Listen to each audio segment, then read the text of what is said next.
मान लीजिए हम बोलते हैं sine 30 degree is equal to 1/2। ये होता है sine 30 degree is equal to 1/2। तो 30 degree sine 30 degree is equal to 1/2 का मतलब क्या है कि ये जो वैल्यू आई है 1/2 इसको कहते हैं ट्रिग्नोमेट्रिक रेशो। तो और ये जो 30 डिग्री आया है ये 30 डिग्री क्या है, ये एंगल है। तो अगर मुझे एंगल निकालना होता है तो मैं क्या करूँगा कि ये जो साइन है इस साइन को हम उधर ले जाएंगे। तो ये ऐसे ही है जैसे हम अभी मैट्रिक्स में करके आए ना कि इधर ए है तो उधर जाकर वो ए इन्वर्स हो जाता है। तो इसी तरह से इधर साइन है तो उधर जाकर साइन इन्वर्स हो जाएगा। तो 30 degree is equal to sine inverse 1/2। इसका मतलब क्या है, ये जो साइन इन्वर्स 1/2 है ये क्या चीज़ है, ये एक एंगल है। ये एक एंगल है। ऐसे कैसे, यहाँ तो चलो पता था sine 30 degree is equal to 1/2। अब मान लीजिए हमको ये नहीं पता ये वैल्यू क्या है। फॉर एग्जांपल हमको ये दे रखा है कि tan theta is equal to √3। तो हम ये कहेंगे कि थीटा क्या हो जाएगा, tan इनवर्स √3। ठीक है। और हम ये अगर हमको टेबल याद है तो हम ये जानते हैं कि tan के टेबल में √3 कहाँ पर आएगी वैल्यू, 60 डिग्री पर। तो इसका मतलब जो थीटा है, थीटा की वैल्यू आ जाएगी 60 डिग्री। ठीक है, theta is equal to 60 degree. तो ये जो tan इनवर्स वाला है, कोई भी इनवर्स ट्रिग्नोमेट्रिक फंक्शन है वो मुझे क्या देता है, वो मुझे एंगल देता है। ठीक है, तो नोट कीजिएगा inverse any inverse trigonometric function है, any inverse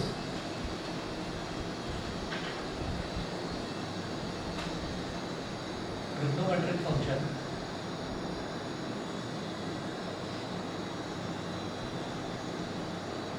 determines the value of angle, determines the value of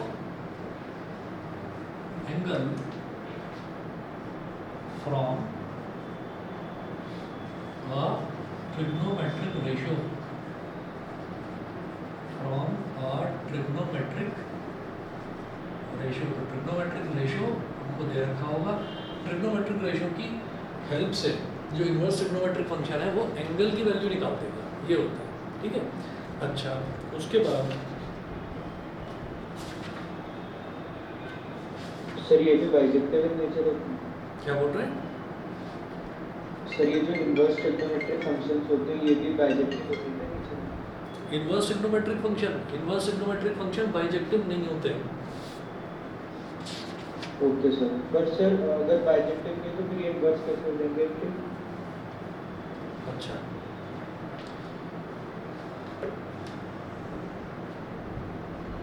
ये कहना चाह रहे हो कि भाई हम इनवर्स उसी फंक्शन का कैलकुलेट कर सकते हैं जो बाइजेक्टिव होता है।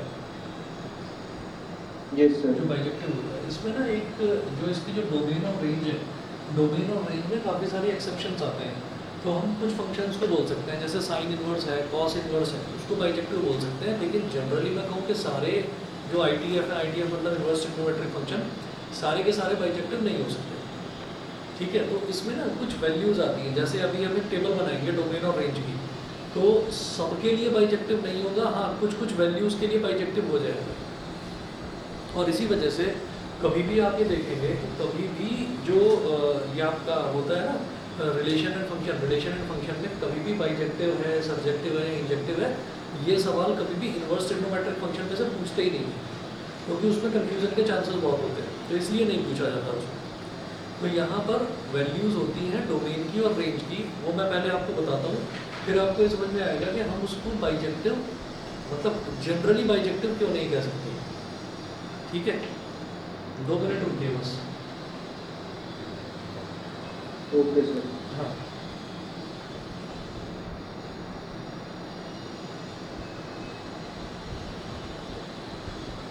the following table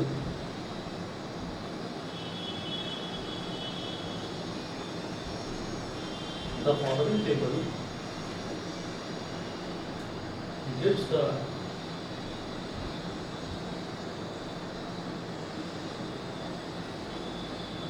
following table gives the inverse trigonometric function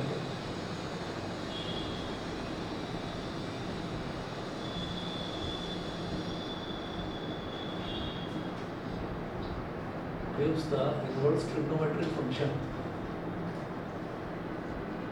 Gives the inverse trigonometric function along with their domains and ranges. Along with their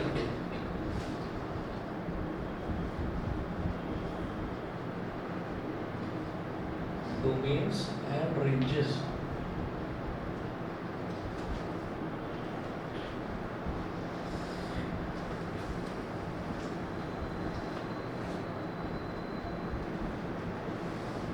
Sine inverse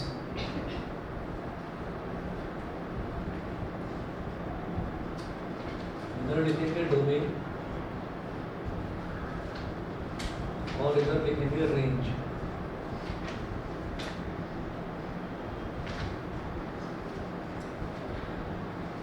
-1, 1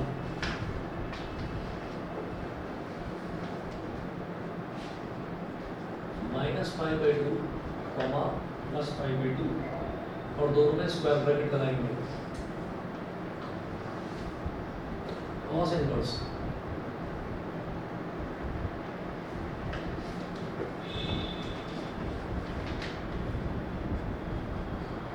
-1, 1 0, pi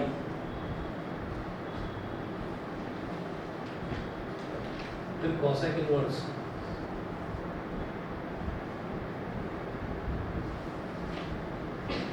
r minus -1, 1,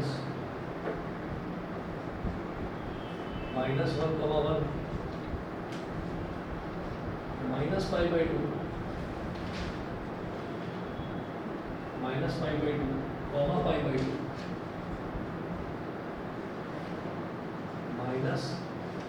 -0।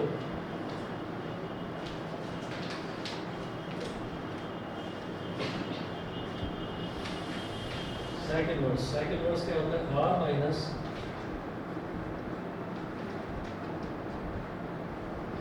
-1, 1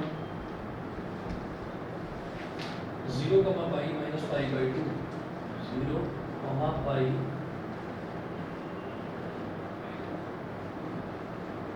और -5/2 tan inverse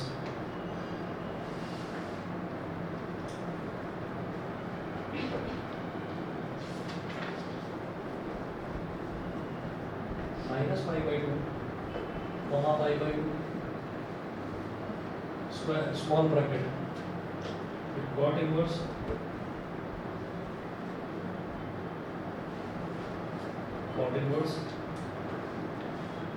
r 0, pi। ठीक है, तो क्या होता है कि इनके ना सबके डोमेन्स और रेंजेस सबकी अलग अलग हैं। तो जैसे मान लीजिए हम किसी भी फंक्शन को बाइजेक्टिव फंक्शन बोल दिया करते थे कि कोई भी फंक्शन हमारे पास बाइजेक्टिव फंक्शन है, तो वो बाइजेक्टिव फंक्शन जो होता था उसको हम बोलते थे कि सभी जगह इंजेक्टिव होगा और सभी जगह सरजेक्टिव होगा, सबके लिए 1, 1 होगा, सबके लिए ऑन टू होगा, तब मैं उसको बोलता था कि ये बाइजेक्टिव फंक्शन है। और यहाँ पर क्या है, यहाँ पर ना सबके डोमेन्स फिक्स्ड हैं। डोमेन फिक्स्ड होने का मतलब क्या है कि जैसे साइन इनवर्स है, साइन इनवर्स -1 और 1 के बीच में अगर वैल्यू होगी, बताता हूँ क्या है ये एक्चुअली जो वैल्यू है ना, ये किसकी वैल्यू है? ये x की वैल्यू है। डोमेन का मतलब होता है x, रेंज का मतलब होता है y। ठीक है, तो ये साइन इनवर्स लिखा हुआ है, तो इसका मतलब ये है कि y = साइन इनवर्स x। अब x की क्या क्या वैल्यू हम ले सकते हैं? तो x की भाई बस हम -1 से 1 के बीच में ही वैल्यू ले सकते हैं। ठीक है, -1 से 1 के बीच में ही वैल्यू ले सकते हैं। अगर आप 1 से बड़ी वैल्यू ले लोगे तो वो नॉट डिफाइंड है, अगर आप -1 से छोटी वैल्यू ले लोगे तो फिर अगेन वो नॉट डिफाइंड है। तो इसका मतलब क्या हुआ? इसका मतलब ये है कि जब मैं साइन निकालता हूँ तो आप ये सोचो कि जो आपने बेसिक जो ट्रिग्नोमेट्री करी हुई है उसमें आपने क्या करा था? उसमें आपने सिर्फ जो है फर्स्ट क्वाड्रेंट पढ़ा था। फर्स्ट क्वाड्रेंट मतलब ये 0 डिग्री और 90 डिग्री। तो आपने फर्स्ट क्वाड्रेंट पढ़ा था। कैसे? आपके पास थीटा की वैल्यूज़ थी 0 degree, 30 degree, 45 degree, 60 degree, 90 degree. इसके बीच में एंगल्स तो न जाने और भी कितने सारे होते हैं, लेकिन कॉमनली यूज्ड एंगल्स यही थे। अब अगर मैं साइन की बात करूँगा, तो साइन में इसकी वैल्यू आती थी 0, इसकी 1/2 इसकी 1/√2, इसकी √3/2 और इसकी 1। तो अभी भी हम कहाँ से कहाँ तक जा रहे हैं, 0 से 1 तक जा रहे हैं, 0 से 1 तक जा रहे हैं। तो आप ये देखिए, जब हम साइन इनवर्स की बात कर रहे हैं तो इसका मतलब साइन इनवर्स के लिए ये x क्या होगा, ये वो वैल्यू होगी जो साइन थीटा की वैल्यू आती है। साइन थीटा की वैल्यू 1/2, तो साइन इनवर्स के आगे जो चीज़ लिखी रहेगी वो ट्रिग्नोमेट्रिक रेशियो की वैल्यू होगी। इसका मतलब साइन इनवर्स के आगे जो लिखा रहेगा वो x लिखा रहेगा और वो उस ट्रिग्नोमेट्रिक रेशियो की वैल्यू होगी। तो ट्रिग्नोमेट्रिक रेशियो हमने सिर्फ फर्स्ट क्वाड्रेंट में ही जो देखा था ना, वो 0 से 1 तक देखा था, ठीक है, सिर्फ 0 से 1 तक देखा था। क्या 1.5 वैल्यू है कहीं पर? आप कोई भी एंगल लो, 1 से बड़ी वैल्यू नहीं मिलेगी। आप कोई भी एंगल लो, -1 से छोटी वैल्यू नहीं मिलेगी। तो इसमें क्या है कि इसमें ना डोमेन फिक्स्ड है, ये सिर्फ इतना ही डोमेन है। अगर मैं सिर्फ और सिर्फ इतने डोमेन की बात करूँ, ठीक, तो मेरे को रेंज ये मिलेगी। सिर्फ इतने डोमेन की अगर हम बात करेंगे तब ये फंक्शन जो है, तब अगर मैं बोलूँ कि ये फंक्शन हमारा 1 होगा, तब भी थोड़ा सा डाउट रहता है। वो डाउट क्यों रहता है? क्योंकि -π/2 से +π/2 का मतलब क्या है? जैसे ये π/2 है, ये 90 डिग्री है, 90 डिग्री मतलब π/2। और जो ये है, हम ऐसा कहते हैं -90 डिग्री किधर है भाई, 0 से इस तरफ गए, 0 से इस तरफ गए तो प्लस का 90 आ गया, 0 से इस तरफ आए तो माइनस का 90 आ गया। तो इसका मतलब क्या है कि इससे इसके बीच में वैल्यू ना रिपीट नहीं होने वाली, ठीक है। -90 और +90 के बीच की जो वैल्यूज़ हैं वो रिपीट नहीं होने वाली, आपको वो वैल्यूज़ बिल्कुल अलग अलग यूनिक मिलेगी। यानी कि आप x की एक वैल्यू लेंगे तो उसके रिस्पेक्ट में आपको y की एक ही वैल्यू मिलेगी, यानी कि फंक्शन 1 हो गया, ठीक है। और कोई भी वैल्यू जो y है, y की कोई भी वैल्यू वो ऐसी नहीं रहेगी जो x से लिंक्ड ना हो, तो इसका मतलब वो ऑन टू भी होगा। तो सिर्फ यहाँ से यहाँ तक के लिए क्या कोई भी ट्रिग्नोमेट्रिक फंक्शन डिफाइन होना चाहिए? हम ये कहेंगे कि नहीं भाई, बाकी सारे एंगल्स क्या बेकार हैं, उन एंगल्स को क्या छोड़ ही दें। तो इन केसेस में ट्रिग्नोमेट्रिक फंक्शंस जो इनवर्स ट्रिग्नोमेट्रिक फंक्शन है या ट्रिग्नोमेट्रिक फंक्शंस हैं, उसमें क्या होता है, उसमें डोमेन अगर आपको स्पेसिफिकली दे रखा है और पूछा जाए कि इस डोमेन में आप बताओ कि वो 1 ऑन टू होगा या नहीं, तब तो आप कह सकते हैं, लेकिन जनरली नहीं कह सकते। मेरी बात समझ गए कौस्तव? Yes sir. ठीक है, तो अगर सर ये सारे फंक्शंस के लिए होगा? सबके लिए यही होगा, सबके लिए यही होगा। जैसे मैं tan इनवर्स की बात कर रहा हूँ, तो tan इनवर्स जो है, tan इनवर्स में मेरे को x मिल रहा है, सारे के सारे रियल नंबर मिल रहे हैं, लेकिन अगेन उसकी जो रेंज है वो -π/2 से +π/2 के बीच मिल रही है, कोई बात नहीं। अब अगर उसकी वैल्यू -π/2 से +π/2 के बीच में मिल रही है, तो इसका मतलब क्या हुआ? आप कितने भी रियल नंबर लेते जाओ, कितने भी रियल नंबर लेते जाओ, आपकी वैल्यू इसके बीच में ही वेरी करेगी, -π/2 +π/2 इसके बीच में ही घूमती रहेगी वैल्यूज़। तो इसमें क्या होगा, इसमें बहुत सारे एंगल्स ऐसे भी होंगे जिनमें वैल्यूज़ आपको रिपीट होकर मिलेंगी। आप एग्जांपल के तौर पर देखिए कि अगर मैं साइन 0 डिग्री बोलता हूँ तो ये भी 0 होता है, और वहीं अगर मैं साइन 360 डिग्री बोलता हूँ ये भी 0 होता है। तो ये 1 तो नहीं हुआ ना, मैनी 1 हो गया, ठीक। तो ये क्या है कि अगर मैं जनरली बोलूँगा तो 360 डिग्री का मतलब कि आप 0 से घूमकर और 360 डिग्री तक आ गए। इसका मतलब आपने जो इसका डोमेन है वो बढ़ा दिया, -90 से +90 की बात नहीं कर रहे, आपने डोमेन इसका बढ़ा दिया। तो इसका मतलब क्या है कि डोमेन स्पेसिफिकली तो वो कहलाएंगे बाइजेक्टिव है, नहीं तो वो बाइजेक्टिव नहीं कहलाएंगे, ठीक। अब आपको क्या करना है भाई, इसमें जो है ना, एक तो इनवर्स ट्रिग्नोमेट्रिक फंक्शन में, इनवर्स ट्रिग्नोमेट्रिक फंक्शन में कुछ वैल्यूज़ जो है वो एज इट इज़ आपको, जैसे ये टेबल है, ये टेबल आपको एज इट इज़ याद करनी पड़ेगी, ठीक है। आपसे 1 नंबर का क्वेश्चन इसमें पूछा जाएगा तो उस 1 नंबर में डोमेन और रेंज पूछी जा सकती है। MCQ आएगा तो उसमें डोमेन और रेंज पूछी जा सकती है कि which of the following is the range of sec inverse x। तो sec इनवर्स x की रेंज क्या है? तो ये रेंज 0 से पाई -π/2 का मतलब क्या है कि बस π/2 मत लेना, 0 से पाई का मतलब 0 से 180 डिग्री, बस 90 डिग्री वाले को हटा देना। 90 डिग्री वाले को क्यों हटाना है? 90 डिग्री पर हमारा जो sec इनवर्स है वो क्या आ जाता है, नॉट डिफाइंड आ जाता है, ठीक है, याद है ना भाई। cos 90 0 होता है तो sec 90 कितना होगा, नॉट डिफाइंड हो जाएगा 1/0, इसलिए उसको रिमूव कर देते हैं, हटा देते हैं। तो ये टेबल आपको एज इट इज़ याद करनी है। एक्चुअली इनके सबके प्रूफ्स भी हैं, लेकिन उतना डिटेल में हमें जाने की जरूरत नहीं है, ठीक है। तो हमें सिर्फ ये टेबल याद करनी है, क्योंकि सिलेबस में जो वेटेज है, वेटेज के हिसाब से करेंगे, तो प्रूफ वगैरह नहीं करने। पहले किए जाते थे, अब नहीं है, तो अब नहीं करना। अच्छा, उसके बाद आप जो है इसमें सर इनके ग्राफ वगैरह भी इनके ग्राफ्स हैं नहीं, 1 मिनट रुको जरा बताता हूँ, 1 मिनट रुक जाओ बस, कंफर्म कर देता हूँ। क्योंकि ग्राफ ना पिछले साल भी मेंशन किया था सिलेबस में, उससे पिछले साल भी मेंशन किया था, लेकिन पूछते नहीं है कभी भी। हाँ पूछा ही नहीं जाता, पता नहीं क्यों, वो करवाए थे लास्ट ईयर में, लेकिन एग्जाम में पूछे नहीं गए, ना इंटरनल में ना एक्सटर्नल में, कहीं नहीं पूछे गए। थे तुम्हारे थे तो करा दूंगा फिर मैं ग्राफ्स, तो छोड़ना फिर। सर हमें स्कूल में तो करवाया है। करवाएंगे तो बस, फिर तो करवाएंगे, फिर कोई बात नहीं, बस तो करवाएंगे फिर तो।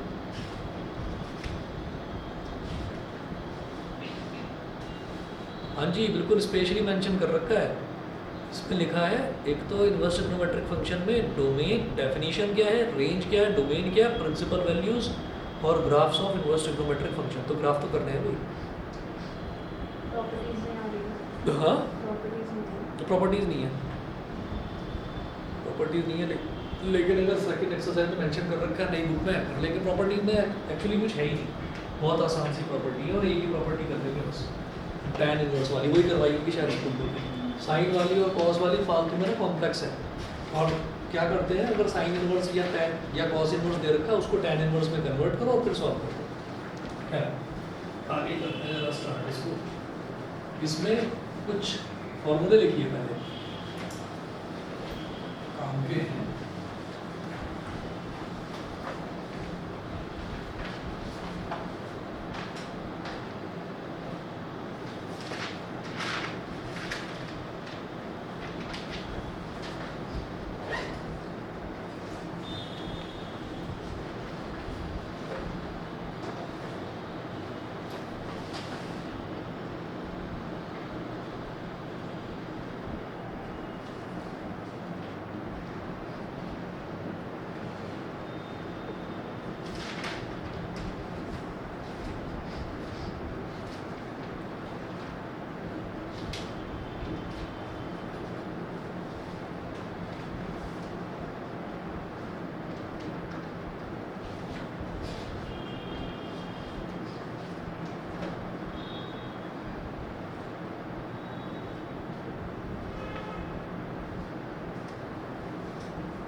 फर्स्ट लिखेंगे sign inverse 1/x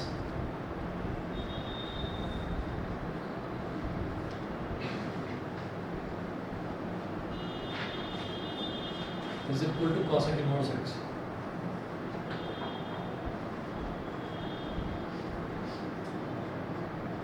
Cos inverse 1/x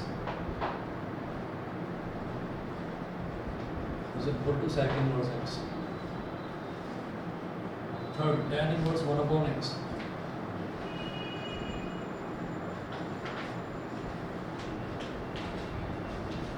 is equal to cot inverse x. Fourth, sin inverse minus x. अभी ये एक्सप्लेन करूंगा, तीनों बेहद आसान है। sin inverse minus x is equal to minus sin inverse x. Fifth है tan inverse minus x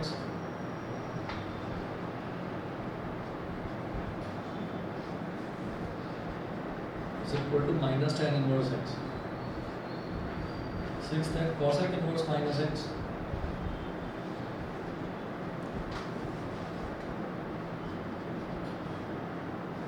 is equal to minus cosec inverse x.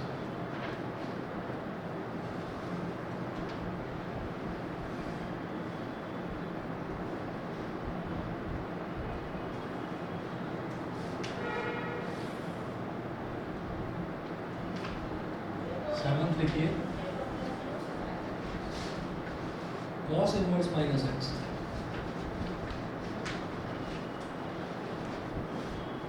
cos inverse minus x is equal to cos inverse minus x is equal to pi minus cos inverse x. 8 sec inverse minus x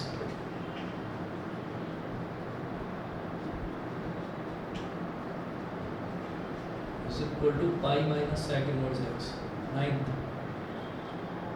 cot inverse minus x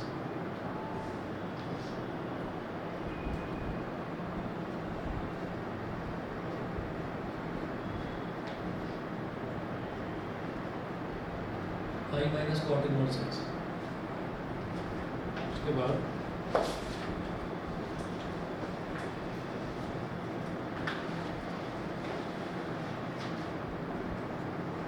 tenth लिखिएगा sine inverse x plus cos inverse x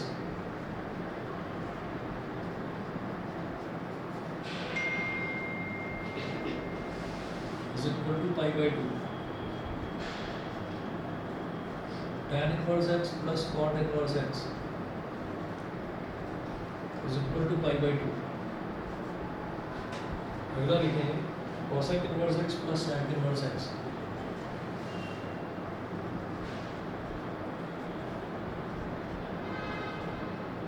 is equal to pi by 2.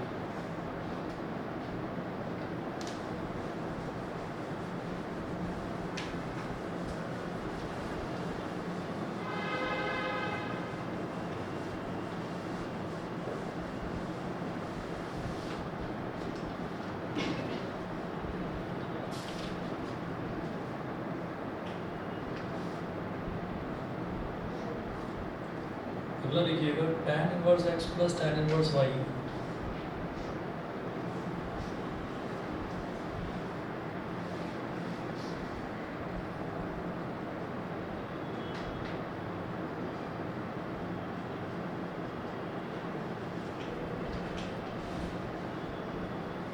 is equal to tan inverse x plus y upon 1 minus xy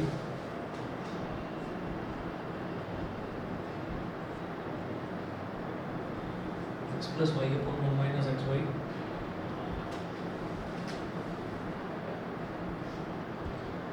अगला है tan inverse x minus tan inverse y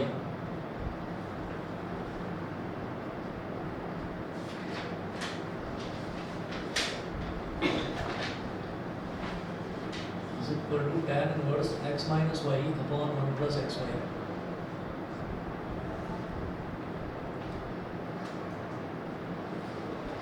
इसके side में एक condition लिखेंगे x y is less than 1. X y is less than 1 अगर x in to Y जो भी value दे रखी है एक्स और वाई की अगर उन दोनों का मल्टीप्लिकेशन 1 से छोटा है तो ये फॉर्मूला लगाएंगे और जो ये माइनस वाला है इसमें x y is greater than -1. X और वाई का मल्टीप्लिकेशन अगर -1 से बड़ा है तो ये फॉर्मूला लगाएंगे. ये जो लिखवा रहा हूँ ना ये 13, 14, 15 ये ज़रूरत पड़ेगी तो यूज़ करेंगे नहीं तो ये प्रॉपर्टीज़ में आता है. ये प्रॉपर्टीज़ में आता है ये करने की सिलेबस में तो नहीं लिखा हुआ है स्पेशली लेकिन कर लेते हैं. tan inverse x plus tan inverse y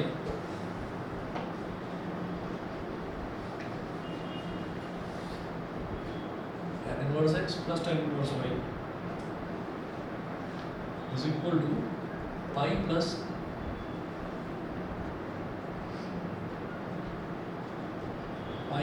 tan inverse x plus y upon 1 minus xy if xy is greater than 1 if xy is greater than 1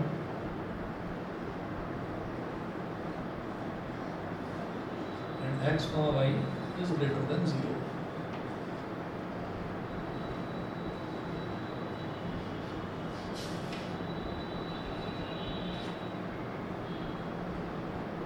तीन फॉर्मूले और लिख लेते हैं ज़रूरत पड़ी तो करना है वो भी और इनको याद करने का तरीका भी बता दूंगा साथ के साथ 2 tan inverse x is equal to 2 tan inverse x is equal to sin inverse 2x upon 1 plus x square. sin inverse 2x upon 1 plus x square.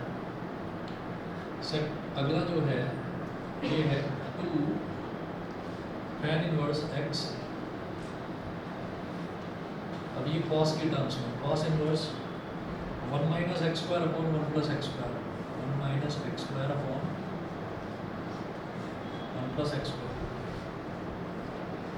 फिर 18th 2 tan inverse x, tan की ही terms में 2x upon 1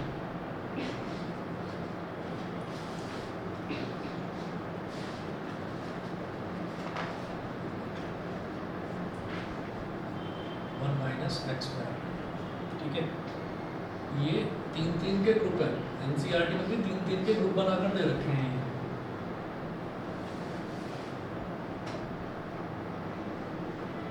अब जरा देखते हैं पहला, दूसरा और तीसरा। तो पहला और दूसरा और तीसरा जरा देखिएगा, इसमें किस तरीके से आप याद करेंगे।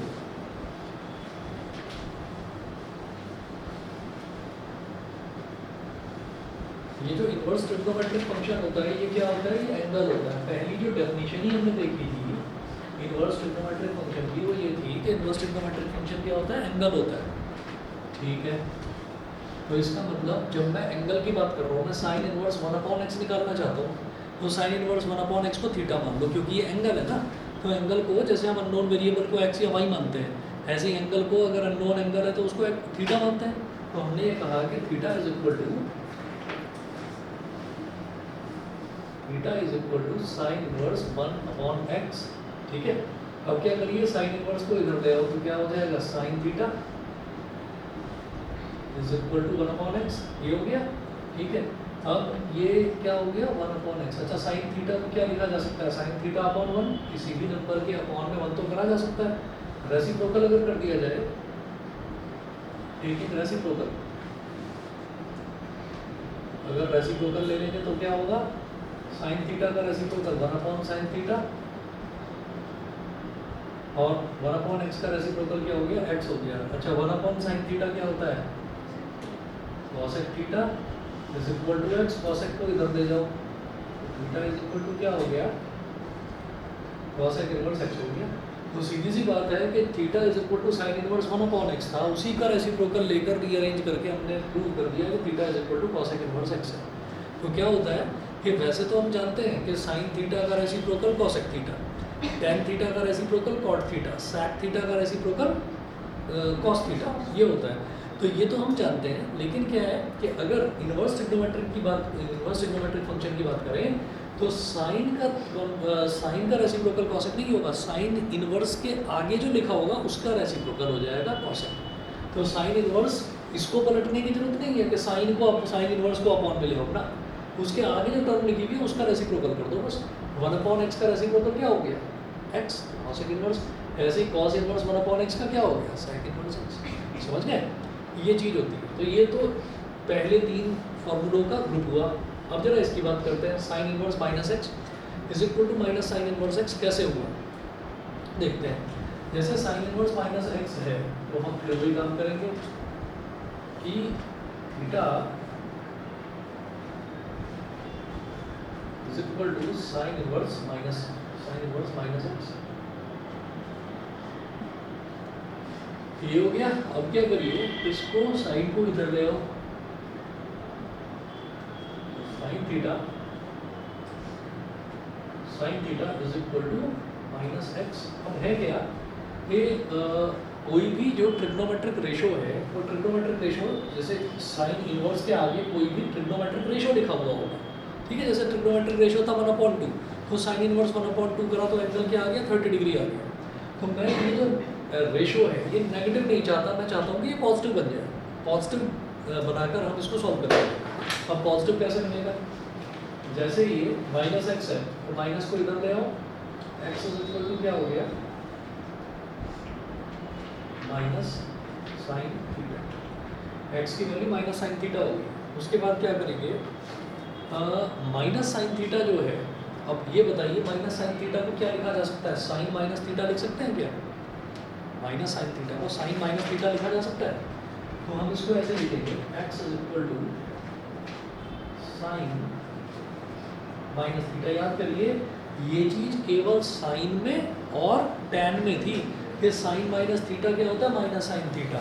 टैन माइनस थीटा क्या होता है, माइनस टैन थीटा। लेकिन कॉस माइनस थीटा में माइनस साइन अंदर ही कंज्यूम हो जाता है, ऐसा हुआ करता था। ठीक है, तो माइनस साइन थीटा को अगर मैं साइन को पॉजिटिव करना चाहता हूँ, अगर इसके सामने मैं नेगेटिव नहीं चाहता, तो मैं इस माइनस साइन को अंदर ले जा सकता हूँ। ले गए, अब क्या करेंगे, अब इसको इधर ले आइए, क्या हो गया, sine inverse x is equal to sine inverse x is equal to minus theta. ठीक है, तो माइनस थीटा हो गया।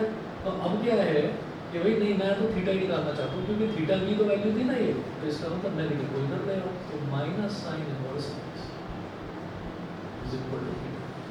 तो थीटा जो साइन इनवर्स माइनस एक्स था, वो क्या हो गया, माइनस साइन इनवर्स एक्स बन गया। नहीं समझे? दोबारा बताता हूँ, देखिए क्या है, ये क्या है कि जो साइन इनवर्स के आगे जो टर्म लिखी हुई है वो नेगेटिव में लिखी हुई है, मैं वो नेगेटिव टर्म हटाना चाहता हूँ, मैं वो नेगेटिव टर्म हटाना चाहता हूँ। तो वो कैसे है, मैं बस ये एक प्रूव करके दिखा रहा हूँ आपको, जरूरत नहीं है इसकी, पूछा नहीं जाएगा आपसे, लेकिन फिर भी समझा देता हूँ कि जैसे theta is equal to sine inverse minus x है, तो मैं नहीं चाहता कि यहाँ पर ये नेगेटिव रहे, मैं नेगेटिव हटाना चाहता हूँ। तो नेगेटिव हटाने के लिए हमने क्या करा कि सबसे पहले तो कहा कि नहीं, ये इनवर्स तो परेशान कर रहा है, इनवर्स को इधर लेकर आओ, ले आएंगे, साइन थीटा इधर हो गया, इधर माइनस एक्स हो गया, इस नेगेटिव को ही तो हटाना चाहते हैं, तो इस नेगेटिव को हटाओ, इसको इधर ले आओ, तो ये x अकेला छोड़ दिया, ये हो गया माइनस साइन थीटा के इक्वल, तो x is equal to minus sine theta हो गया, समझ गए? ठीक, अब क्या करेंगे, जब x की वैल्यू माइनस साइन थीटा हो गई, तो माइनस साइन थीटा को मैं साइन माइनस थीटा लिख सकता हूँ कि नहीं, माइनस साइन थीटा को हम साइन माइनस थीटा लिख सकते हैं, तो हम इस माइनस को अंदर ले गए, तो x is equal to sine minus theta हो गया। ठीक है, x को मैं पॉजिटिव करना चाह रहा था, वो पॉजिटिव हो गया, साइन के आगे से मैं नेगेटिव साइन हटाना चाह रहा था, वो भी हट गया।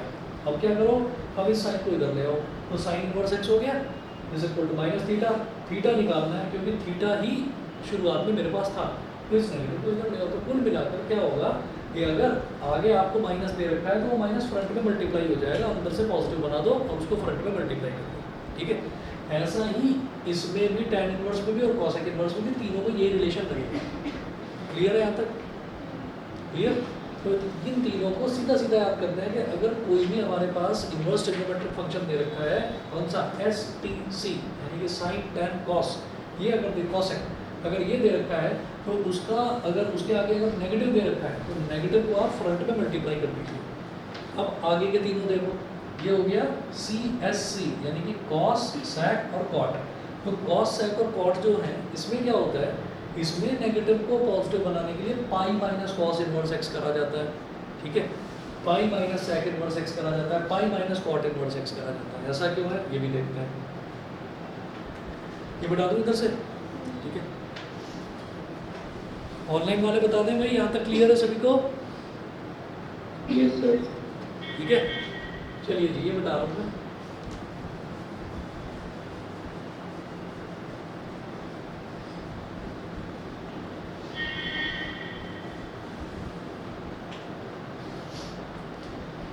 अब देखिएगा, जैसे मान लीजिए मैं कॉस इनवर्स की बात करता हूँ, तो हमारे पास फिर वही चीज़ है, हम ऐसे करेंगे, theta is equal to cos inverse minus x, minus हटाना चाहता हूँ, तो पहले तो कॉस इनवर्स को इधर ले आओ,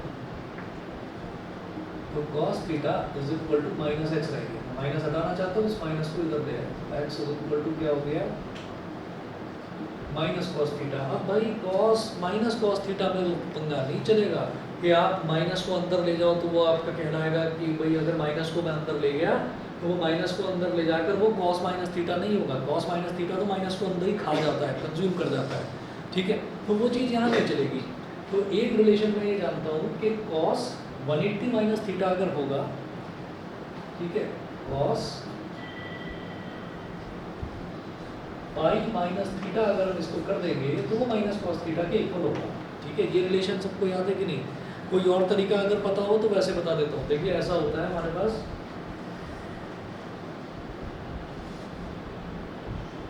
हालांकि जब मैं डिफरेंशिएशन स्टार्ट करूँगा तो ट्रिग्नोमेट्री के सारे फॉर्मूले आपको रिवाइज करूँगा। ट्रिग्नोमेट्री के लगभग 29-30 फॉर्मूले हैं 11th क्लास में जो आपने करे थे या नहीं करे थे, भूल भाल गए होंगे, जो भी है वो मैं दोबारा से बताऊँगा। तो देखिए ऐसा होता है, यहाँ पर है 0 डिग्री, यहाँ पर है 90 डिग्री, ये है 180 डिग्री, ये है 270 degree, and then again it is 360 degree. ये आपको सभी को याद होगा, ऑल स्टूडेंट्स टेक केमिस्ट्री, ये सभी को याद होगा।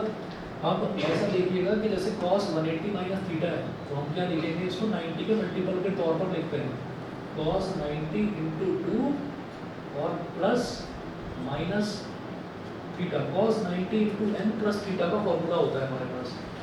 अगर माइनस थीटा निकालना है तो भी उसको क्या करेंगे, तो भी उसको प्लस मानकर कर लेंगे कि प्लस, और एंगल को मान लिया कि माइनस थीटा है, ये मानकर कर लिया। हाँ जी, 90 इंटू 2 में जब कुछ ऐड हो रहा है, 90 इंटू 2 यानी कि 180 डिग्री, जब इसमें कुछ ऐड हो रहा है तो हम कौन से क्वाड्रेंट में जा रहे हैं, थर्ड क्वाड्रेंट में। थर्ड क्वाड्रेंट में सिर्फ tan पॉजिटिव होता है, ये तो cos है, ये नेगेटिव हो जाएगा, यहाँ लिखो माइनस 90 इंटू 2 का मतलब क्या है, इवन नंबर इवन नंबर का मतलब क्या है कि cos का cos ही रहेगा। अगर ऑड होता तो cos का क्या बन जाता, साइन बन जाता, क्योंकि साइन और cos कॉम्प्लीमेंट्री होते हैं। ठीक है, ठीक है, ये उन बच्चों को बता रहा हूँ जिन्होंने ये तरीका कर रखा है, जिन्होंने ये तरीका कर रखा है कि cos 180 माइनस थीटा मैंने सीधा याद कर रखा है, माइनस cos होता है, वो चाहे तो ध्यान मत दो, उस पर कोई जरूरत नहीं है। तो इवन नंबर है तो cos का cos ही रहेगा, ये cos हो गया, और फिर एंगल ऐसे चला जाएगा, एंगल ऐसे आ गया, cos माइनस थीटा माइनस तो अंदर ही कंज्यूम हो जाता है उसके अंदर, माइनस cos थीटा हो गया। ठीक है, तो minus cos theta is equal to cos pi minus theta होता है। यहाँ से हमारा जो टारगेट था वो ये था कि मैं माइनस खत्म करना चाहता हूँ। ठीक, अब माइनस तो खत्म हो गया, अब cos को इधर ले आओ चुपचाप, ये क्या हो गया, cos inverse x is equal to pi minus theta. ठीक है, और ओरिजिनली क्या वैल्यू थी मेरे पास, थीटा की वैल्यू थी, थीटा ही मैं निकालना चाहता हूँ, तो ठीक है, थीटा को इधर ले आओ, cos इनवर्स x को इधर ले जाओ, तो theta is equal to pi minus cos inverse x। तो this is how cos inverse minus x is equal to pi minus cos inverse x। ठीक, तो तीन फॉर्मूले शुरुआत वाले ये हैं कि साइन हो, cos हो, tan हो, कुछ भी हो, इनवर्स अगर निकाल रहे हैं, इनवर्स के आगे अगर जिस टर्म का रेसिप्रोकल है उस टर्म का रेसिप्रोकल करो और उसके आगे cosec लिख दो। ठीक है, cos इनवर्स है तो sec इनवर्स हो जाएगा, बस टर्म का रेसिप्रोकल होगा, पूरे रेशियो का रेसिप्रोकल नहीं होगा। दूसरा साइन इनवर्स, tan इनवर्स और cosec इनवर्स, इनके आगे अगर माइनस x लिखा हुआ है तो सीधा सीधा minus sine inverse minus tan inverse minus cos inverse, ये हो जाएगा। तीसरा cos inverse minus x, cos हो जाए sec इनवर्स माइनस x या cot इनवर्स माइनस x, तो इनका ये नेगेटिव हटाना है तो पाई minus cos inverse x, pi minus sec inverse x, pi minus cot inverse x, ये हो गया। फिर ये जो 10 11 12 है सीधा सीधा याद करिए इनको, क्योंकि साइन और cos दोनों कॉम्प्लीमेंट्री एंगल्स होते हैं, तो sine inverse x plus cos inverse x is equal to pi by 2, ऐसी tan और cot इन दोनों का एडिशन पाई बाई 2, ऐसी cosec और sec इन दोनों का पाई बाई 2। ठीक है, ये 12 तो ये हो गए। अब ये जो अगले फॉर्मूले हैं, अगले जो 6 फॉर्मूले हैं, इनको सेकंड एक्सरसाइज के लिए करेंगे, पहले फर्स्ट एक्सरसाइज के क्वेश्चन देखते हैं कैसे हैं। देखिएगा, बेहद आसान क्वेश्चन है इसके, आपका ये जो है, ये जो 12 फॉर्मूले हैं इन्हीं से काम बन जाएगा। ठीक है, देखिएगा, ये मैं मिटा रहा हूँ इस तरह।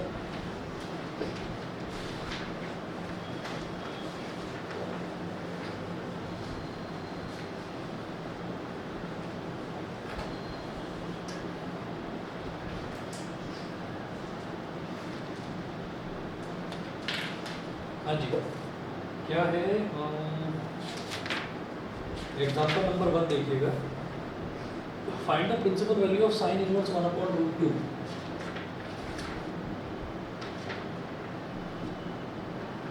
साइन इनवर्स 1/√2 कुछ फाइंड आउट करने की जरूरत है क्या इसके लिए? साइन के टेबल पे 1/√2 कहाँ आता है, 45 डिग्री मतलब पाई बाई 4, खत्म। क्या एक नंबर का क्वेश्चन है, एक से ज़्यादा है। आगे चलिए, example number 2, find the principal value of cot inverse minus 1/√3।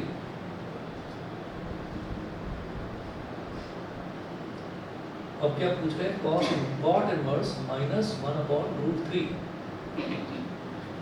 हाँ जी, cot इनवर्स के आगे माइनस लिखा हुआ है, तो cot इनवर्स के आगे माइनस लिखा हुआ है तो किस कैटेगरी में आएगा, pi minus cot inverse x में। तो कैसे लिखोगे इसको, ये आ जाएगा pi minus cot inverse 1/√3, cot inverse 1/√3, cot के टेबल में 1/√3 किधर, 60 डिग्री, 60 डिग्री मतलब पाई बाई 3। ठीक है, तो ये क्या हो जाएगा, pi minus pi by 3, 3 pi minus pi is 2 pi by 3। ठीक है, ये हो गया आपका 2 पाई बाई 3। इसी तरीके से जो एक्सरसाइज 2.1 है, एक्सरसाइज 2.1 में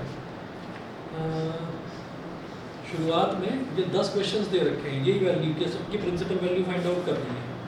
तो कोई एक देख लो, जैसे कॉसेक इनवर्स माइनस रूट 2 है, 10वां करवा रहा हूँ सिर्फ, बाकी 9 अपने आप करना है ना। और एक क्वेश्चन में आधे मिनट से 10 सेकंड से ज़्यादा नहीं लगना, फटाफट हो जाने क्वेश्चन। ये आप बैठोगे 15-20 मिनट में एक्सरसाइज निपट जाएगी। क्वेश्चन नंबर 10 करवा रहा हूँ। 10th में क्या है, cosec inverse minus root 2। Cosec inverse minus root 2, cosec है तो कॉसेक का मतलब यहाँ पाई माइनस वाला फंडा नहीं है, यहाँ पर नेगेटिव सिर्फ बाहर आ जाएगा। कॉसेक में नेगेटिव बाहर आ जाएगा बस। तो क्या होगा, माइनस कॉसेक इनवर्स रूट 2। बताओ भाई कॉसेक के टेबल में रूट 2 कहाँ आएगा? नहीं, माइनस 5/2 पाई बाई 30 सही बताओ। अच्छा, साइन के टेबल में 1/√2 कहाँ आता है? 45 पर, तो कॉसेक के टेबल में वही तो रूट 2 बन जाएगा। तो पाई क्या हो गया, माइनस पाई/4। चलिए जी, इसके बाद है find the values of the following. मैं क्वेश्चन नंबर सर 31/2 सर। हाँ बोलो। सर साइन के टेबल में 30 होता है 1/2, ये 45 होता है 1/2। अच्छा, साइन के टेबल में 30 डिग्री होता है 1/2, ओके सर। 0 1/2 1/√2 √3/2 और फिर 1, ये होता है। और कॉस में क्या होता है, इसी चीज़ को रिवर्स ऑर्डर में लिख दीजिए। tan में क्या होता है, ऊपर नीचे डिवाइड कर दो बस, साइन को कॉस से। आगे चलते हैं, क्वेश्चन नंबर 11 देखिए जरा। 11 में बोल रहे हैं find the values of the following. tan inverse 1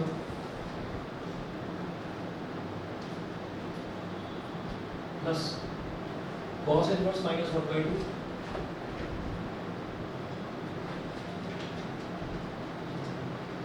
plus sin inverse minus 1/2।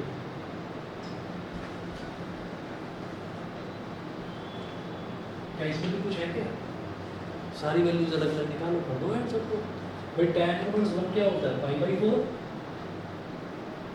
हाँ जी, cos इनवर्स माइनस 1/2, ये क्या हो जाएगा, पाई माइनस cos इनवर्स 1/2, ठीक है।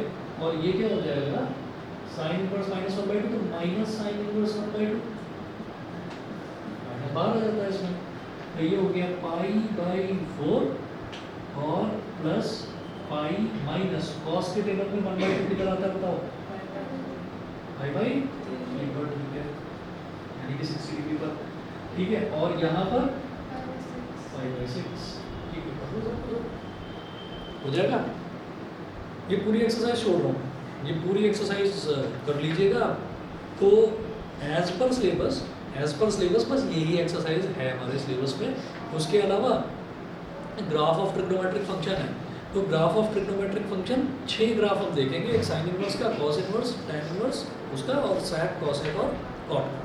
इन तीनों को देख लेंगे, 6 के 6 देख लेंगे ग्राफ। वो ग्राफ सीधे सीधे लर्न करना है, उसमें ये नहीं आएगा कि ये कुछ अलग सा फंक्शन दे दिया और उसका ग्राफ ऐसे बनाओ और इधर से ऐसे हो जाएगा वैसे हो जाएगा, नहीं। वो ग्राफ सीधे सीधे लर्न करने हैं, क्योंकि सिलेबस में लिखा हुआ है, इस वजह से करना है। आज तक तो पूछे नहीं गए, मतलब जब ये पूरा चैप्टर भी हुआ करता था ना, तब भी वो ग्राफ्स नहीं पूछे गए कभी भी, लेकिन फिर भी तीनों 6 के 6 ग्राफ्स करके चले जाएंगे। बाई चांस MCQ में पूछ लिया तो हमें पता होना चाहिए, वो कर लेंगे। और फिर उसके बाद प्रॉपर्टीज़ वाली अगली एक्सरसाइज भी कर लेंगे, ठीक है। बस इतना ही है इसमें, ठीक है। प्रॉपर्टीज़ वाले जो है, ये वाले जो फॉर्मूले उसमें ये यूज़ होते हैं, ये इंटरेस्टिंग है फॉर्मूले, मतलब ये जो अगला जो है, जैसे ये तो मजाक सा लगेगा आपको जो पहली एक्सरसाइज है, लेकिन जो दूसरी वाली एक्सरसाइज है वो इंटरेस्टिंग है इसकी, ठीक है। तो कर लेंगे उसको, क्योंकि NCERT में मेंशन है इसमें, ठीक है जी। बस तो इतना कर लीजिए आज, बाकी परसों देखते हैं।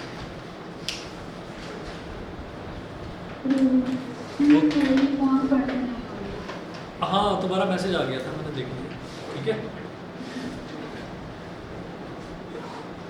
चलिए, थैंक यू।